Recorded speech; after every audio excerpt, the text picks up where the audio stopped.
Welcome to Spare Room Studio, a place to create and relax.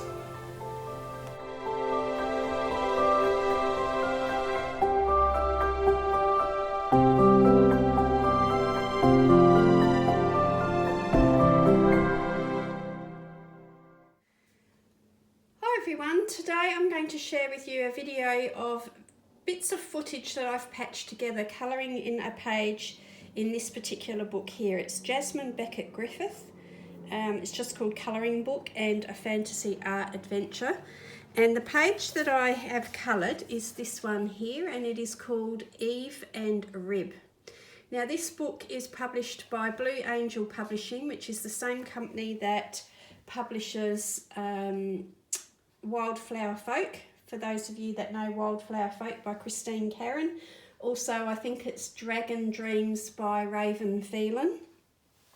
So this book is essentially single-sided. It does have the description of the picture on the side here. It does talk about the original painting being acrylic painting on panel. I was a little bit dense and actually didn't read that full write-up before I jumped in, and I may show you some footage where I talk about trying to find out whether it is acrylic or not, so just ignore that. And I have got here my iPad with a picture of the original just to share a few points with you, and then I will put that aside. So I have put a picture of this onto Instagram. In hindsight, I maybe was a little bit premature and should have held off a little bit, because I think there are some details that still are a little bit unclear, but whether I will come back and finish those, I don't know. But I started doing the figure here first, and I got some of the skeleton done, I think, before I actually went and looked up the original painting. And I went to Jasmine Becket-Griffiths website and had a look at some of her original paintings. And I had already chosen all these colours, and I'm glad that I hadn't seen it first, because I would have been tempted to try and replicate all of this. So I had this done, a little bit of the skeleton, I believe. And then I couldn't work out what a lot of these details in the background were actually alluding to, especially down here. I didn't know what was going on, what relation it had to things. I didn't really understand what was going on. And once I looked at the painting, it becomes clear, because this is an acrylic painting, and this is a line drawing either taken from the acrylic painting or maybe from preparatory drawings, I don't know. But if you were to draw some lines around that background, it really wouldn't make a lot of sense, because it's an acrylic painting. The way that it's been painted in that lovely misty, out of focus background does not translate that well to a line drawing in a colouring book. So I'm glad that I looked up the original. I'm also glad that I didn't see it first, because the temptation would have been to try and replicate all the colours and everything. So I'm glad that I do have some of my own colours there. But seeing Jasmine's painting here with that lovely light source coming through the gap here, I had already got a bit too much colour in before I really thought about how to do that. So I changed mine to be this eerie sort of garish neon yellow, and a little bit more, neon or fluorescent than what Jessica has got in, sorry, not Jessica, Jasmine. Jasmine has got in her original painting there. But it gave me some really, really good ideas about how to transfer some of these lighting effects through his skeleton here, and also how to put some of the highlights into the hair maybe. Especially this area here, I've exaggerated it, but it gave me the idea by looking at that original one, gave me the ideas of what to do here. And also I didn't mimic all of these colours obviously around here, but what I did do is I went a little bit more murky and almost ugly, for want of a better description, because I wanted her to look like she was really something special in this murky, eerie background. So that was my thinking. And yes, so I will put this one aside. And I just wanted to share with you, if you're not familiar with the materials or mediums that I used in this, maybe a little pointer there. I have used Stabilo Pen 68, and this is those markers here. I recently bought them. They're not all that common in Australia. I went to Amazon Australia to buy mine, and these actually came from Germany. So there are 65 colours. It's quite a small nib, and you may hear me talk about or show you how it's pilling the paper and doing some damage to the paper. That's not a criticism of the pen itself, it's more of a criticism of how I worked with them. But it was all very valuable to see just how the pens worked on the paper and how much I could achieve with them. And then when I decided that those small nibs were not going to achieve what I wanted to achieve, I'll just put my light back on now. Now that iPad's out the way. Once I realised I wasn't going to be able to necessarily achieve what I wanted to with those pens, I switched over to the these are the Staedtler, and these are the Staedtler double-ended, sorry, I'm just getting pen all over myself, Staedtler double-ended fibre tip water-based markers. They're not the watercolour ones, I think they're just called fibre tip or water-based marker, and they have a very fine tip on the other end there. But this one is very similar to Crayola Super Tips, so it means that you can cover bigger areas much quicker and more easily. So that's why I switched to those. And then at the end, I also bring in Prismacolor pencils.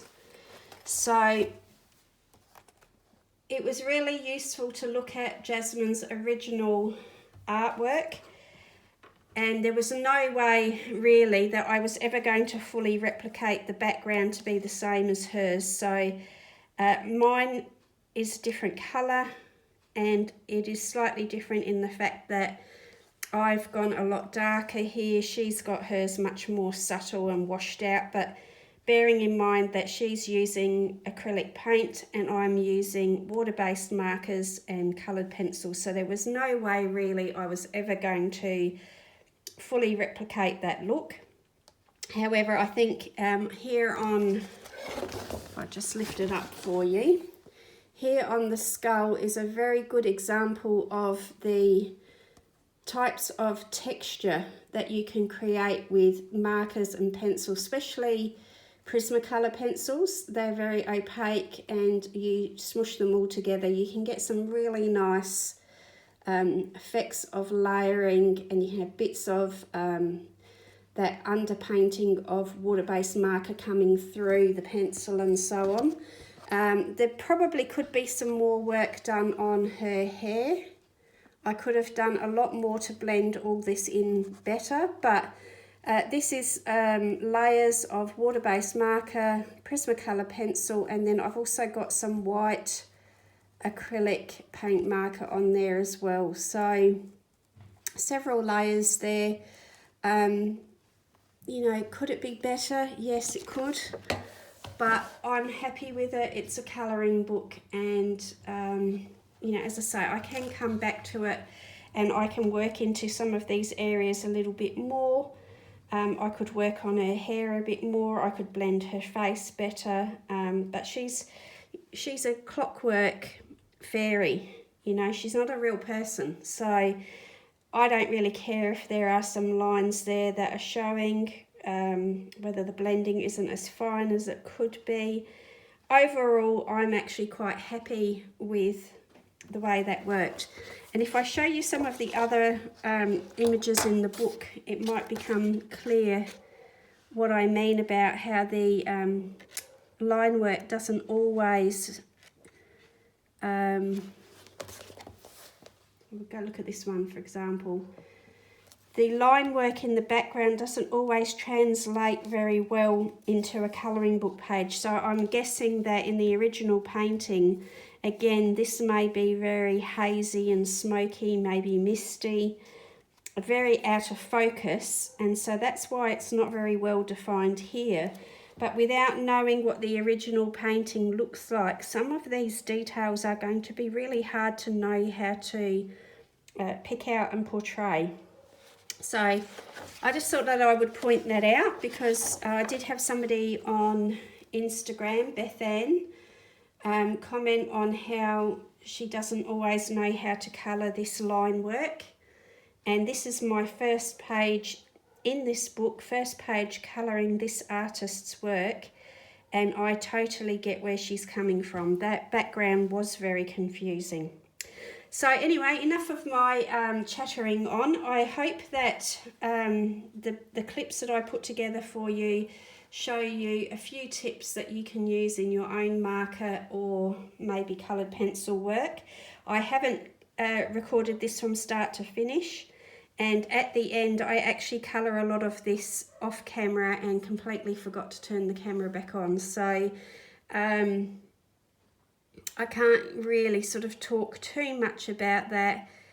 I certainly can't refilm it. So if you've got any questions, please do put it in the comments and I'll do my best to answer it. But basically what I was doing was showing you how I would maybe use the Stabilo pen 68 in this book, and then the Staedtler double-ended pens. And I had intended to stay with those pens, and it was only after looking at the original painting that I came back and put all the coloured pencil onto it, because I just knew that I wasn't going to be able to achieve as much of the look of that original painting with those water-based markers, particularly the way that I had started the page off.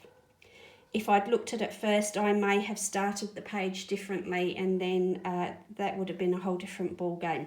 So anyway, sorry about all the chatter. I hope that you do enjoy seeing these clips, and as I said, please do put any comments or questions into the comment box and I'll get back to you.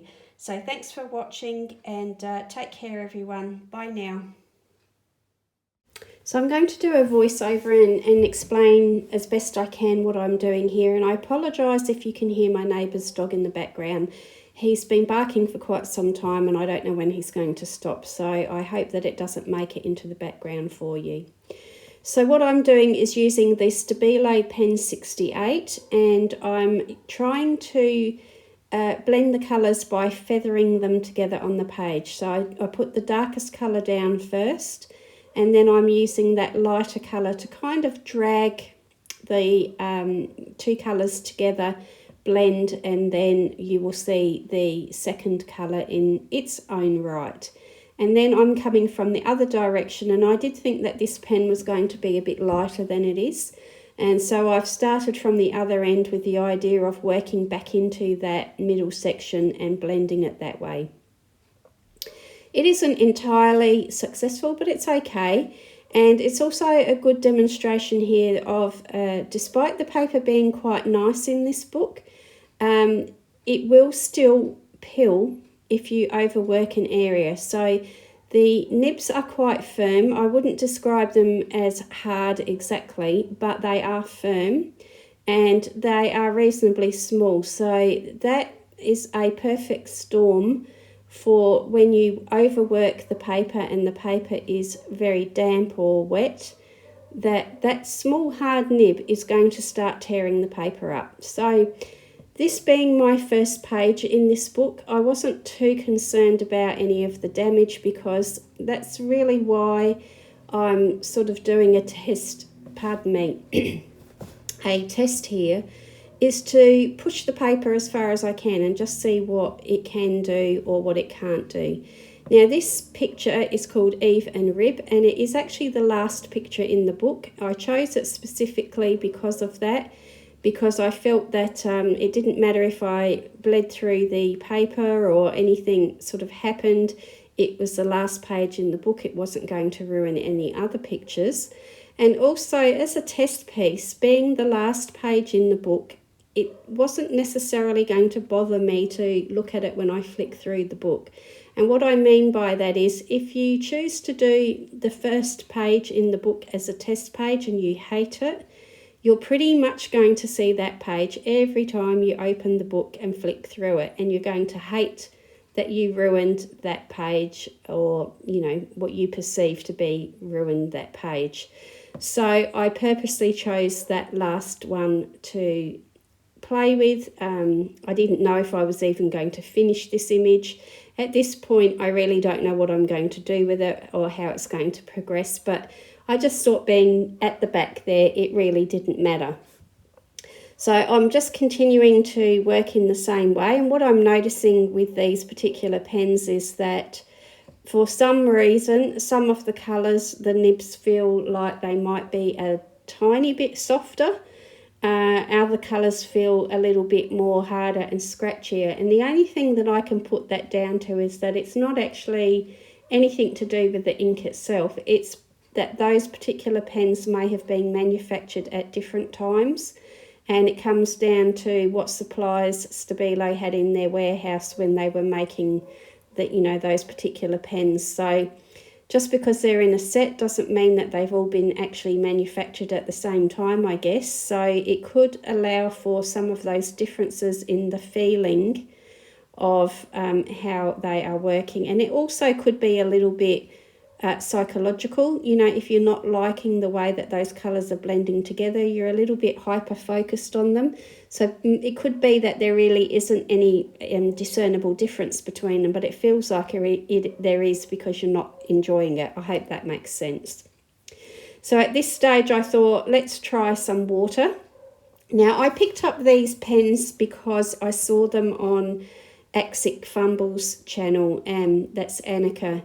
And Annika talked about these pens quite glowingly, and I think they're well deserved. I think she was on the money when the way that she described them and talked about them. So please do go and check out Annika's channel.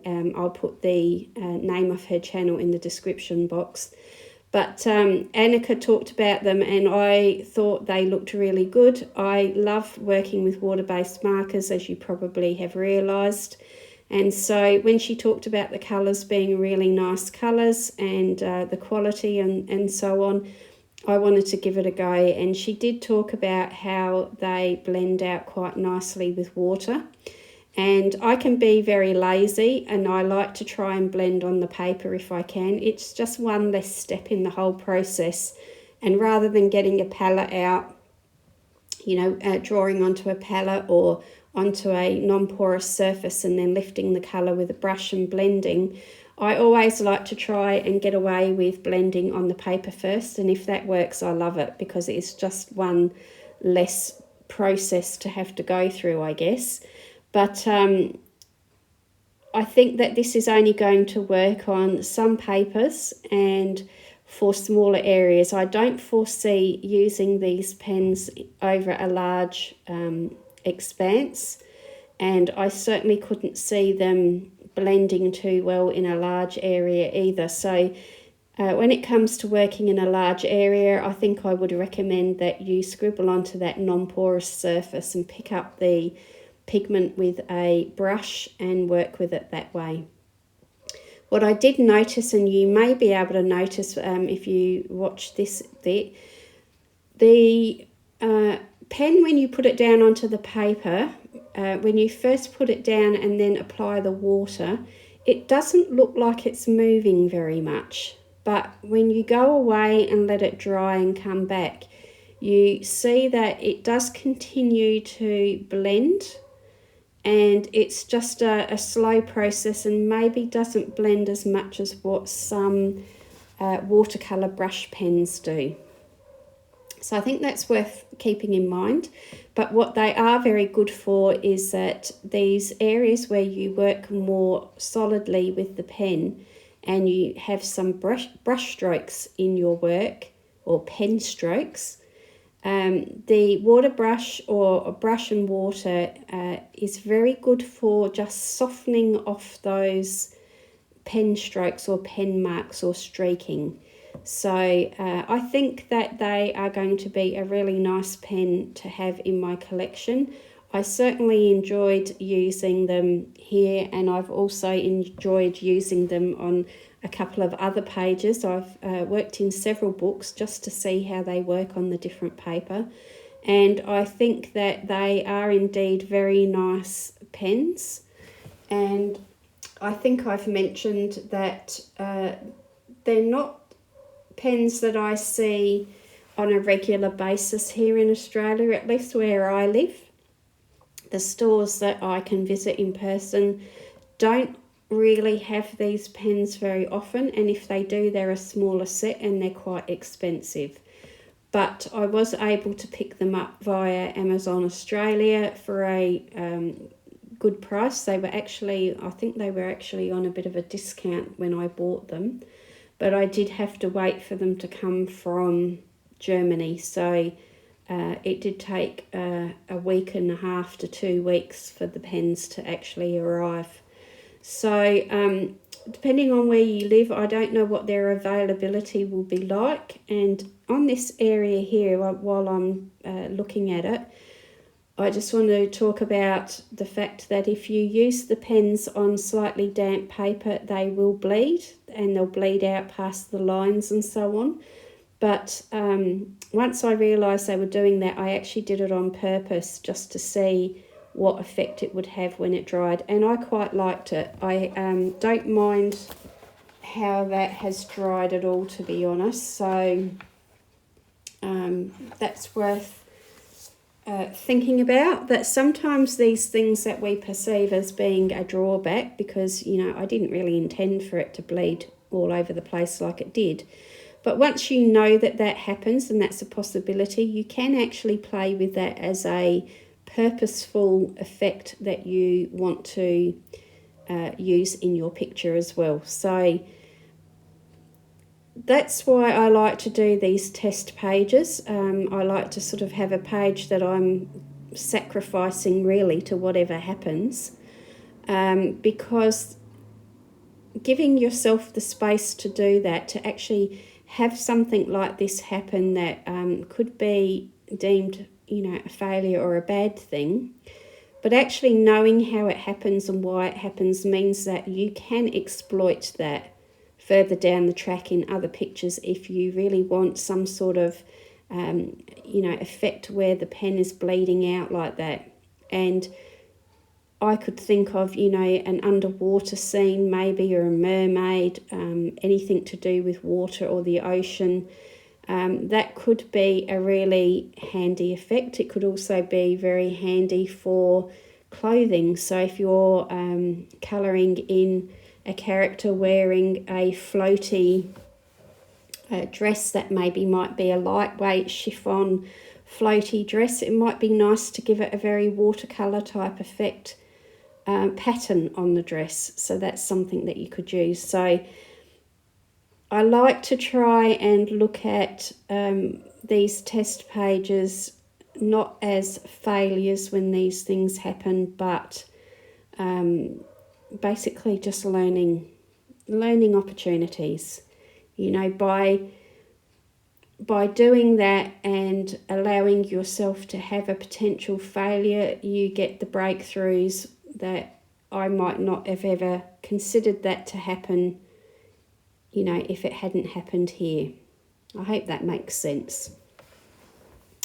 So just doing a little bit of a starting point for the eyes, and I still don't really know what I'm going for here at this stage, other than I chose sort of turquoise, teal sort of colours for her wings. And then I decided that, okay, well, I think she's pretty much a make-believe character with the style of Jasmine's painting there. She's not meant to be portraying a real person. So I decide that I will go for some unrealistic colours, and I give her blue hair. So again, that pen, you might be able to see there where I've done the pupil, it is bleeding out into the iris.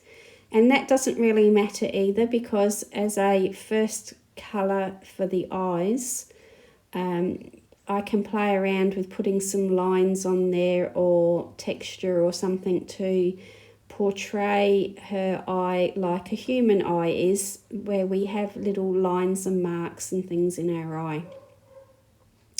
So I'm just showing here how much that has bled through the paper. So being the last page in the book's very handy again, that's a perfect example of just how much it will bleed through with that amount of water. So I'm just explaining there that the book has on the left hand side of the page a write-up of the story behind the painting, and it's essentially a single-sided book. If you don't mind covering up that description, or you don't mind seeing a bit of bleed through as you're flicking through the book, it is essentially a single-sided book. I'm also showing there that I have damaged the paper quite a bit, and that is almost at the point of maybe creating a hole in the paper. So I go away and I colour off screen and do her dress using the same sorts of colours, those sort of tealy green, colours that match in with her wings. And then I decided that, it's going to be hard to get the look that I want with that small nib. So I get these Staedtler double-ended fibre tip markers out. So I've recently bought the pencil case so that I can have these two sets of markers together. I was finding it a bit tricky with the original packaging. I found it all very flimsy and inconvenient. And when I put my markers into tubs or I have them in elastic bands, I don't always see the markers very well for choosing colours. So I splurged and bought myself a new pencil case big enough to hold the two sets of markers, and I've also got some Stabilo fine liners in the back and some it's a brand that we find in a store here in Australia called Officeworks, called Born, but it's some of their double-ended water-based markers as well that I picked up. So I will be able to sort of take this pencil case when I'm sitting in the family room watching TV and I'm on the sofa. I'll be able to have this case next to me and very easily find and access those colours and find what I want. So with the Staedtler double-ended fibre tip markers here, they are water-based. The broader nib is very much like a Crayola super tip, so it's very handy for using it on the side. You can get those big strokes of colour that I've done at the top of her head, and then you can use the point of that tip to get into smaller areas. And if that is still too big, there is a fine nib at the other end, which is very, very hard and it is sharp. So if you work with that fine tip on damp paper, it will tear it immediately. Excuse me, frog in the throat. So that's what I'm using there, and you risk putting a hole in that paper pretty much straight away because it is very hard. It's not a comfortable nib to use, and you can sort of lay the pen on its side a little bit to get a broader stroke and thereby not using that sharp nib, but it's not a comfortable pen to use. I've got to be brutally honest there. I love this range of colours in this set. I've got the 72 set, but they do come in 120 colours as well. But I've got the 72, I think it is here. And I love it. I love the colours, but that fine nib really is not nice to work with at all. So I'll be brutally honest about that. And if you do not like the shape of the Crayola super tip, you will not like the broad nib on this pen either, which is such a shame because, as I say, the colours are really nice. And I do find with these ones, they work really well using the non-porous surface or a palette and lifting the colour with a brush. And I have had them blend on the paper with some books as well. It depends on the paper, but I have had the colours blend together using water on the paper as well. So it's a shame when you find a nice pen and you like, you know, the colours and the quality of the ink and so on, but then the nib lets it down. So I have a lot of trouble recommending things. You know, I don't like to speak in absolutes and tell you that you must have something or you should get something or whatever. So I have a lot of trouble speaking in absolutes and recommending products anyway, because I know that we all have such subjective ideas about creativity and what we enjoy using, and I know that we're all on very different budgets and so on. But I would say about these particular pens that I do like them, but the nibs really are a big drawback. And I don't mind the Crayola Super Tip shape to the nib at all. I've learnt to work with it. This is my second set that I've owned of these particular pens. The first ones that I had was a smaller set. So that tells you something, that, you know, I do like the quality of them enough to buy another set. But I do find that small nib there to be very, very frustrating to work with. It needs a very, very light touch. However, if the paper is dry, you're not working over damp paper. So here I'm trying to get some sort of detail into the hair. But when you use them on dry paper, generally they're okay. They don't feel so bad. But what I found with this one is that this set is pretty new. And when I do her eyebrows, it is on dry paper and the ink does still bleed past the lines. So when they're new, the ink can be very wet and bleed quite a bit, even, you know, on the dry paper. So that's worth knowing as well, so that when you decide whether you're going to have these or not, I always recommend you have a play with them first. But yeah, be aware that sometimes the colours can be very wet and juicy, and that fine nib especially bleeds out more than what the big nib does. So I just thought that I would mention that for you as well. So I don't think I've very often done blue hair, so this is a bit of a first for me. And I do have a little bit of trouble blending it together here, and I'm sort of just, you know, not being too precious about the way that I'm getting the colour down, the strokes and everything. It's all very messy at this point, but it's kind of deliberate that I'm doing that. So what I'm doing is just varying the different ways of applying the marker, just to see exactly what they're going to do on this particular paper. Because this is the first time using this book, I really don't know what the paper is going to be like. I'm just going to grab my Wildflower Folk book, because it is the same publisher who publishes Wildflower Folk and the Jasmine Becket-Griffiths books. And I think, so for starters, this Jasmine Becket-Griffiths book is from 2016. And the Wildflower Folk book is 2023. So we're talking about 7 years difference. And I think that the Wildflower Folk may be marginally heavier than the Jasmine Becket-Griffiths book. So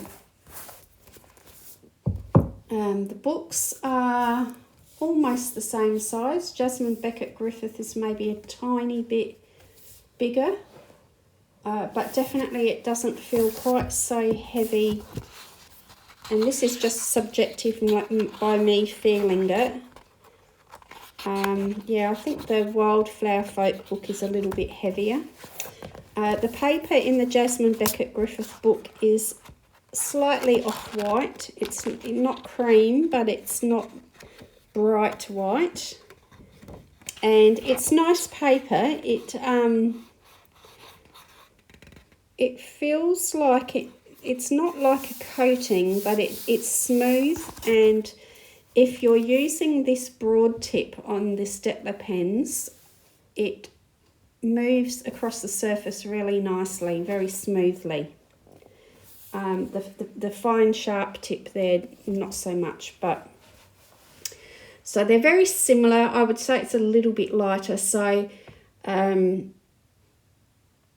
this point, I'm sort of really just playing with everything to see how they work, what can be achieved, what it will look like. And, you know, as I said in the beginning, I still don't really know at this point, am I going to finish this page? You know, it started out to just be a test page. And what I find sometimes with these pages that I do as test pages, I can easily walk away from it if it goes horribly wrong. But if it starts to look quite nice, I'll see it through and I'll push through and I'll keep going. And that's what I end up doing with this page. So what I've done there is I've used a white acrylic paint pen by Montmartre to put some highlights in her eyes. And the highlight at the bottom of the eye, I don't intend for that to stay white, as these highlights that I'm putting in her hair here as well, I don't intend for them to stay white. I intend for those to dry and then come back with a colour over the top, which will then, you know, it will look like a pale blue highlight by the time I put a light blue over the top of it rather than a white highlight. And that was the intention with the eyes as well. I put the highlights there with the view that I'll go over it and it'll just give some variation to the colour of her iris. So at this point I'm having a little bit of difficulty working out what all the details actually mean. So I read the little write-up on the side, and rib is a animated pewter skeleton. And so, you know, I was thinking, okay, so pewter is a metal, so I'm thinking about that. But there are a lot of details there, especially behind the little female character at the front, the strangeling or whatever she's known as. I think, was it strangeling or inkling? I can't remember, what does she call these little characters?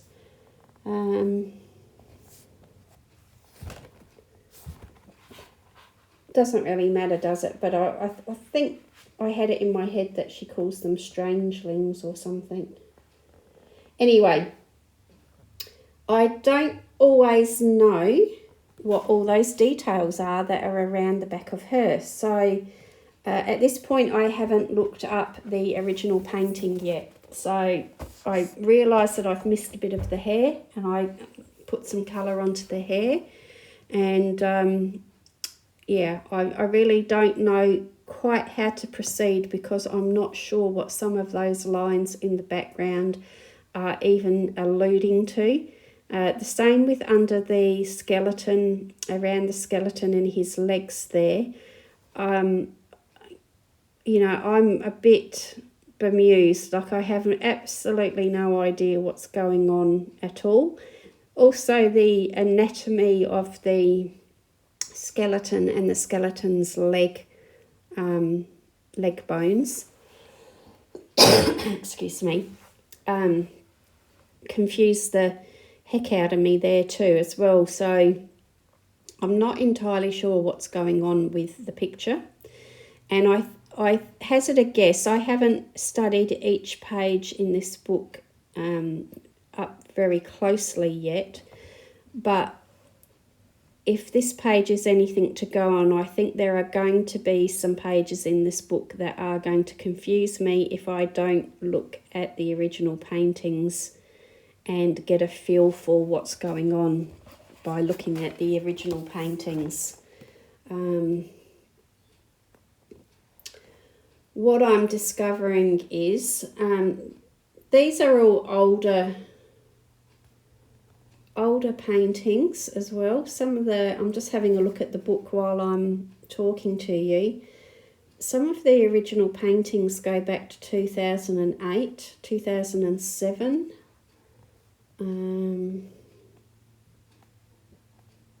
Yeah, 2007 it's looking like might be the earliest ones. So we're not talking AI here. These are original artworks done by a human artist. So we're not talking about AI being a bit weird here.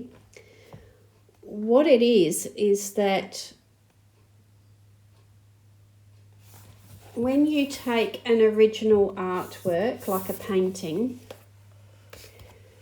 and then you convert it to a line drawing for a colouring book. In this example of Jasmine's work, she has a lot of very loose, abstract backgrounds that are very misty, full of, you know, emotion and atmosphere, and, you know, they look like they are in the twilight or early morning light, very dramatic, atmospheric type lighting. And so some of those details do not translate well to a line drawing. So I don't know that these images have come from her initial drawings that she's done prior to her painting, or whether somebody's just taken the paintings and then converted them to a line art drawing for the colouring book. But that's what essentially is going on here, and why it doesn't translate too well to looking at the line drawing. So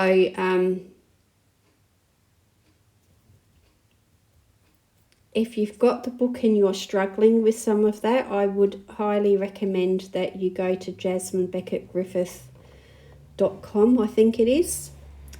Just Google Jasmine's name anyway, and her website should come up. And I would have a look at some of her original paintings, and even if the one that you're looking at is not the same painting, it will still give you an idea of the way that Jasmine paints and the way that she portrays some subjects, so that you've got an idea of what's going on in the background. It will make it a lot easier for you. What I would like to say is that please don't think that you're going to emulate the same effects precisely when you're using either an alcohol marker, a water-based marker, or a coloured pencil, or even watercolour paints. You're not going to emulate the same effect in a colouring book as what Jasmine has with an acrylic painting. And even if you use acrylic markers or acrylic paint yourself, I would really doubt that you're going to be able to create the same effects, because you're painting on paper in a book. Assuming from, let's have a look at some of the descriptions again.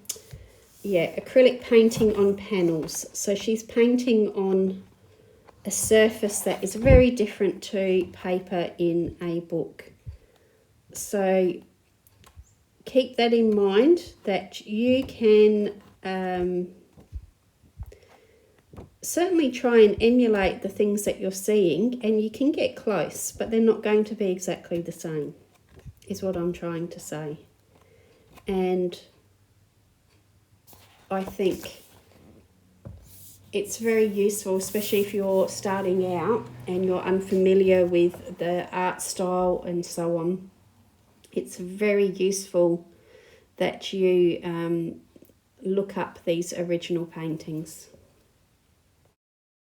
So at this point here, what I've done is that I had looked at the original painting, and I used the Stabilo pen 68 to put some grey onto the skeleton and that green and yellow in the background is all Stabilo pens as well, and even that bit of lilac or purple in the background, that was all Stabilo pen 68, and then I applied the water and blended it all out so that it was really washy. When I'd got to that point, I really didn't know what I was going to do next, so I had a look at Jasmine's original painting again and studied it, and I just felt like I wasn't going to be able to achieve what I wanted to achieve using more markers, and that's when I decided to get the Prismacolor pencils out. So if you have a look at the skeleton, the skull, you can see just how rough it is when I started to block out where colours needed to be. And my colour scheme is quite different to Jasmine's, but I was using her original painting to give me ideas of where my lights, where my mid-tones and where my darker tones needed to be. So I was starting to map out where those different intensity of tone needed to be.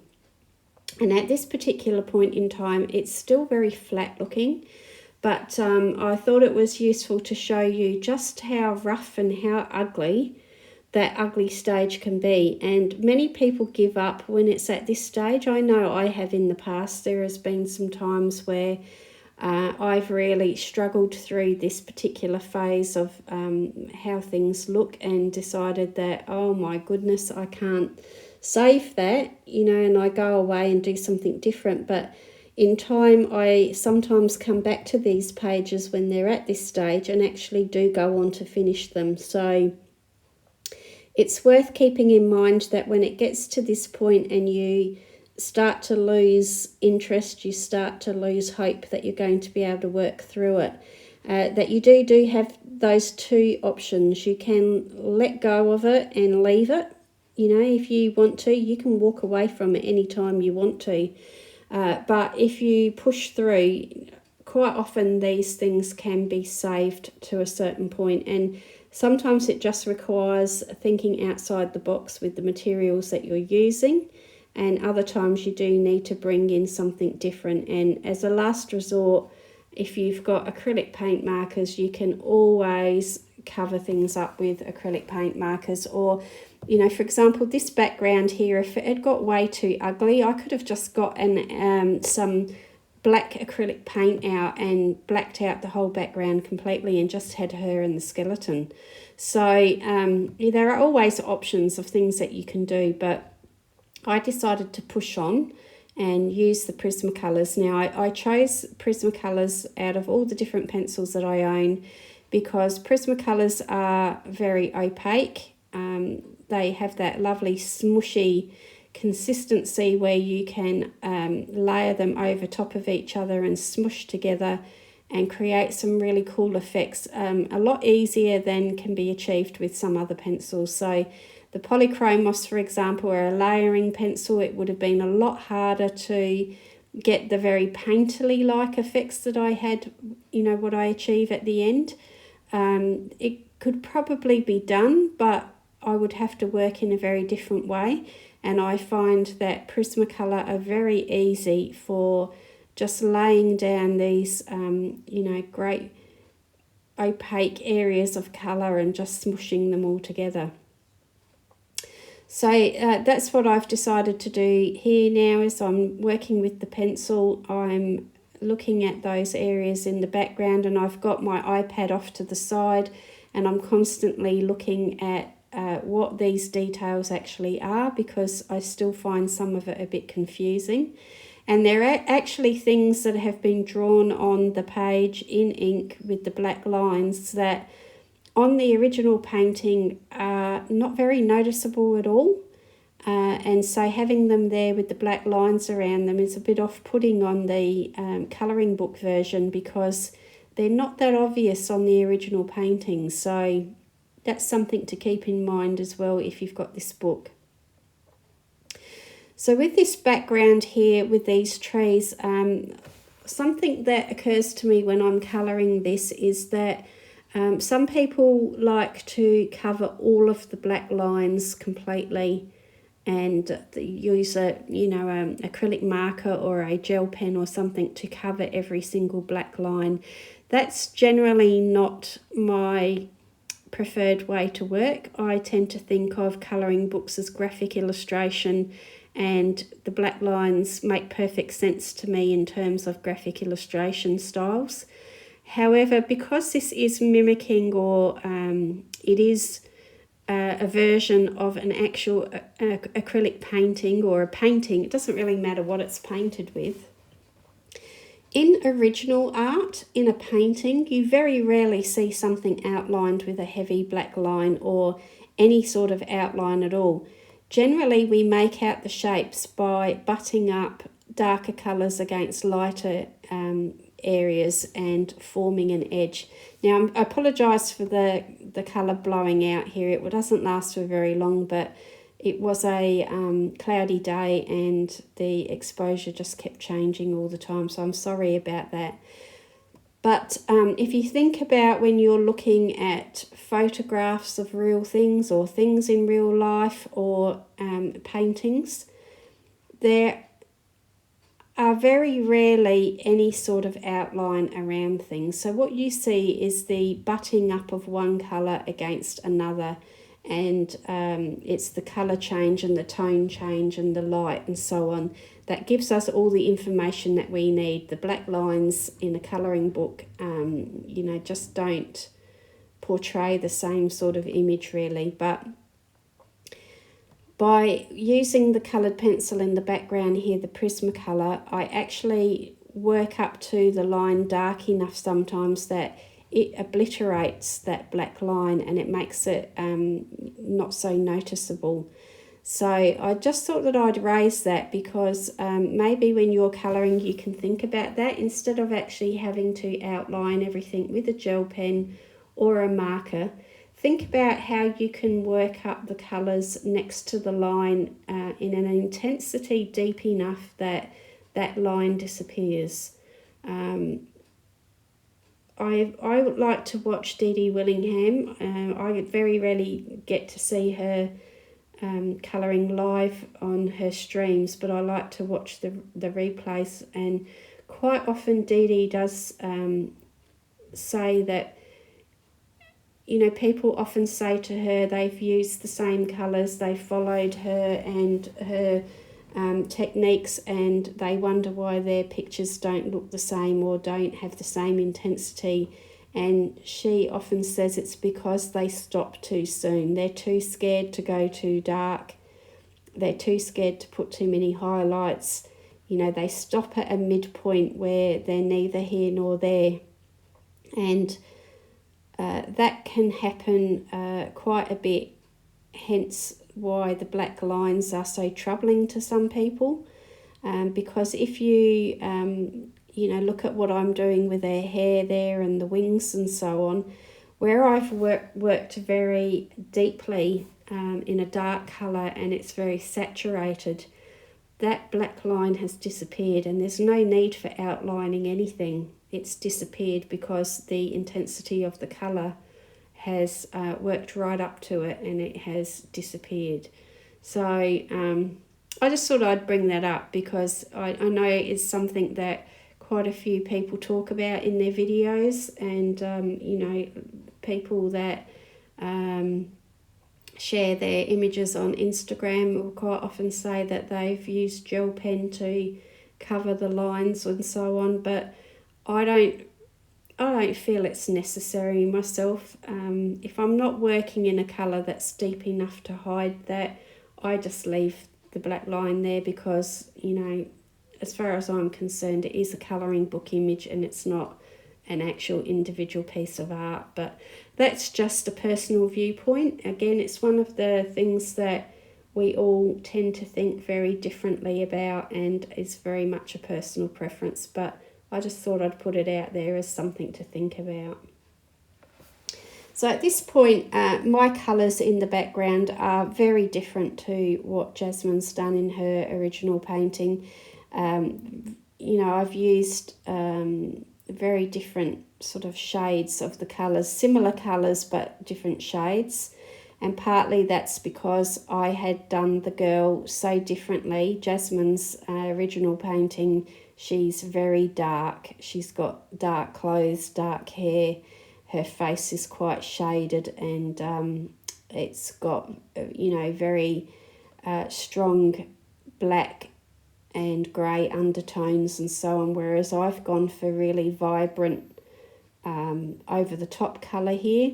So the background, I think, I was kind of thinking if I go for ugly colours, and I use that term loosely, they're not ugly, but they are very different to what I've chosen for her, and I did that for a reason. I did that because I'd already sort of gone too far and couldn't emulate Jasmine's background, and her background is really lovely and soft.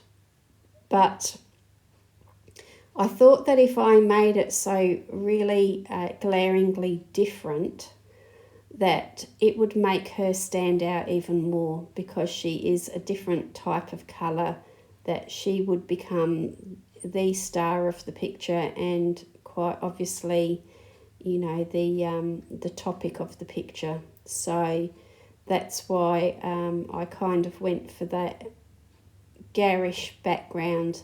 I also couldn't emulate Jasmine's light sources the same, because I'd already put a lot of colour down, and I couldn't really get the white light that Jasmine had in hers.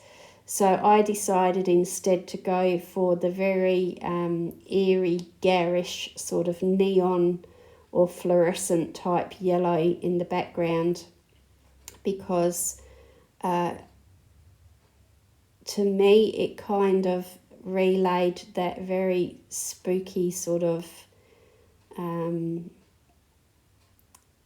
feeling of something not being right. So using colours that sort of put you on edge or feel uncomfortable help to tell the story. They help to give the viewer that feeling of this isn't comfortable, it doesn't look right, sort of thing. So it kind of plays into the eeriness of her not being a human, and she's there with her skeleton friend there, who is not really made of bones, he's made of something else. And I don't know, I just thought that played into that whole scenario, and that's kind of why I picked those colours. So that's something that you can think about too, that how you feel about a colour can actually help tell a story in your colouring page. So if it's bright and happy, it's a sunny, summery, happy picture, then you're obviously going to pick colours in tones and shades that help to portray that really light, happy, summery feeling. If it's a summary page and it's portraying something that looks like it's uncomfortably hot, or not very pleasant, then you would pick some colours that are a little bit more garish and help to tell that story about it being, burning hot or uncomfortably hot or whatever. So, depending on what shade or what colour you pick, it helps to tell the story about what's happening and tell the viewer kind of what you're trying to portray. So it's just a little thought. I mean, you don't have to go into it this deeply. It's a colouring book. You can put as much or as little work into a page as you want to.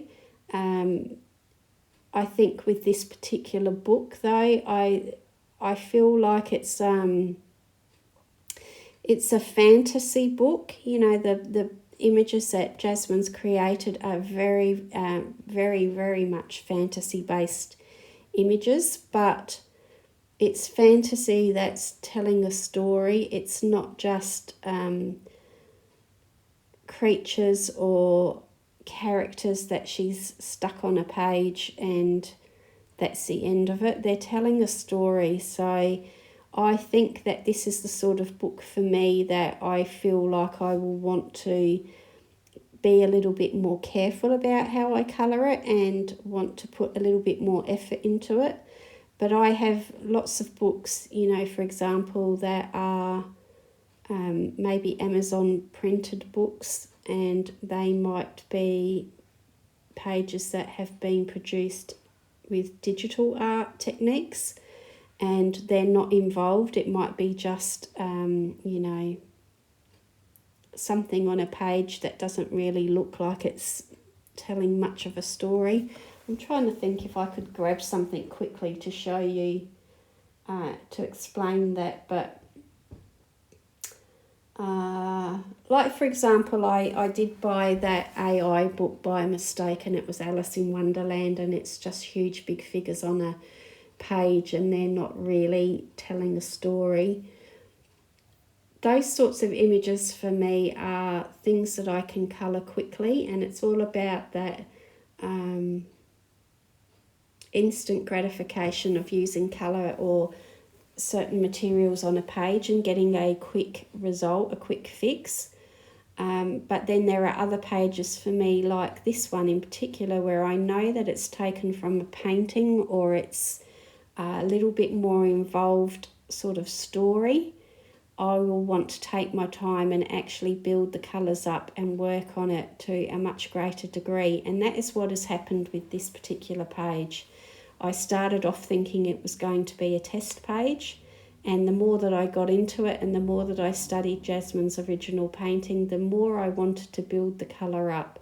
I wanted it to become more intense. I wanted it to emulate some of the painting techniques, even though I knew that I couldn't get it precisely the same. I wanted it to look a little bit more like I had tried a bit harder. And so I did work on this page over several days at different times, and in between other pages too. When I was waiting for other things to dry, I would work at a small area and then come back to this. And that's why you've got huge gaps in the filming, because sometimes I just forgot to film that I was, you know, back at work on this page. So I think that you know, some of you will probably understand what I'm saying, is that you have some books that you pick up, maybe something like a Johanna Basford Small Victories book, you know, where it's a little tiny image that does not require a lot of shading because it's so small, you can't do so much shading. So they're the sorts of books that you pick up when you don't have very much time, when you're not really invested in the picture that much, you just want to do some quick colouring. You might feel that way about a colour by number book, for example, or something like that. You know, you're not putting as much thought and as much effort into the picture as what I'm describing here with this one. So I don't think every page that we colour or every image we create needs to be thought of in those sorts of terms or thought of so seriously. But there are some books, and I would think off the top of my head, like Layla Julie's Beautiful Planet and her books with the florals in, for example.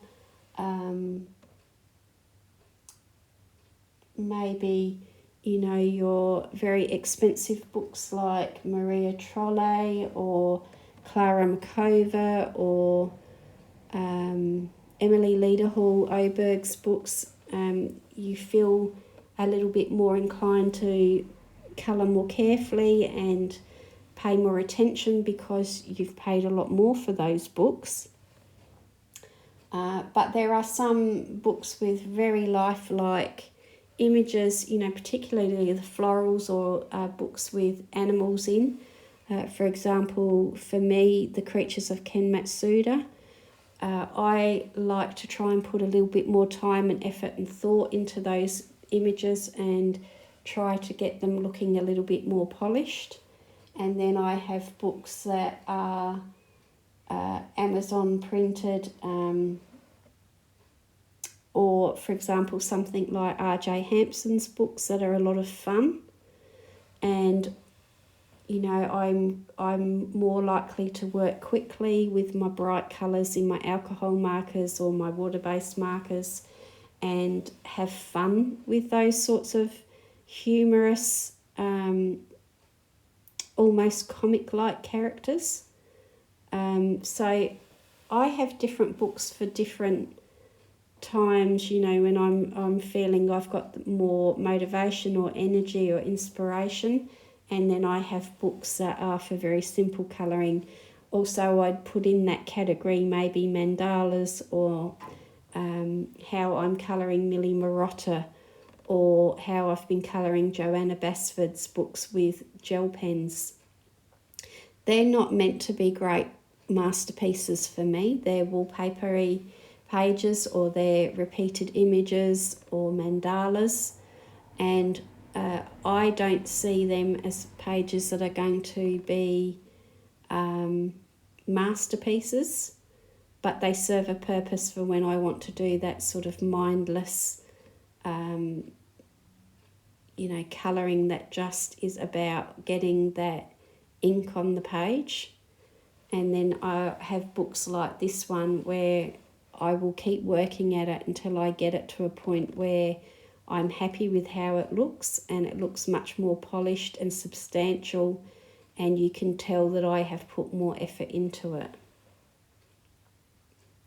So that was a lot of blathering on there. I'm sorry about that, but just some ideas that I've been thinking about. And when I work on these pages that are a little bit more involved, they are pages that do provoke thought for me, and I do think about things a little bit more deeply. You know, when I'm colouring something like a mandala or a wallpaper page from Lost Ocean or something like that, I'm usually listening to an audio book, or I'm watching TV or listening to TV. So my mind is taken in other places, and that sort of colouring is sort of done without thought. But books like this for me are usually the ones that I'm colouring in, you know, at my desk, where I'm paying more attention and I'm thinking about it. I could be listening to an audio book still, but a lot of the time I'm colouring in a quiet environment and really paying attention to what I'm doing and thinking about what I'm doing. So it's a different experience for a different time. So yes, you can see at this stage that things are starting to take a little bit better shape. I'm starting to develop some areas of darkness. I'm starting to get a bit more drama happening with the skull and the skeleton, and yeah, I'm starting to sort of feel a little bit happier about the way that things are going when I've got to this point in time. So again, I've coloured off camera and come back, and I'm just showing you that I used Sakura Jelly Roll Metallics for the wings of the skeleton, and also a little bit of silver on the wing of the girl. So I'm just using Prismacolor pencils to put some of the detail into the wing. I didn't feel like it had to all be metallic, and I'm using a dark grey, a cool grey, to put those details into those wings there. So you can see that during this time I have worked on the background quite a bit, and I'm sorry that I forgot to film a lot of that, but what I actually did was used low toxic solvent to blend the Prismacolor pencils. Now what I do is I have an old alcohol marker that dried up, and it was completely dried up, and I use a pipette to put the low toxic solvent into the alcohol marker, and I apply it to pencil using that old marker. Now the old Prismacolor marker is really nice because it has a very nice nib that works very well with the solvent to blend pencil. And the brand name of the solvent that I use is Langridge. You may have in where you live, you might have zester or something like that. Whatever you can access that is a solvent to blend coloured pencil will work. So I prefer that over blender pencils. I do have coloured pencil blender pencils, but I find that the low toxic solvent works a lot quicker and a lot easier. And even though it's low toxic, it is still advisable to work in a well ventilated space when you're using any sort of solvent. If you can't tolerate using solvents, then you know, the Prismacolor do have a colourless blender pencil, as do many other coloured pencil brands, and you can use their blender pencils, or you could use a paper stump, or even a cotton bud you can try and see if you can blend some of your coloured pencil. But I wanted to use the solvent, and it helped to make that very textural, painterly effect with the coloured pencil. And I haven't blended everything within an inch of its life to get it smooth and smooth blends, but it just helped where I had been using the Prismacolors and swooshing them together. That solvent just helped to blend it a little bit more, and I felt like it gave me a real painterly look in the background, and I was happy with it. So that is something that I do use quite often with coloured pencils.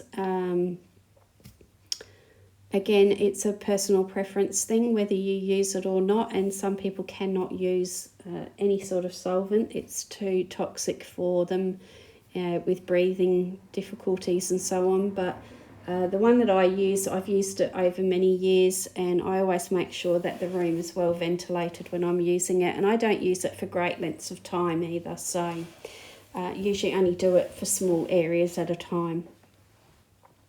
So I'm really getting towards the end of the page now, where I'm just darkening up some areas, putting some details back in, and I feel like I'm starting to make much more sense of what's happening with the skeleton. I feel like anatomically some of the skeleton doesn't quite match up to how a skeleton should be.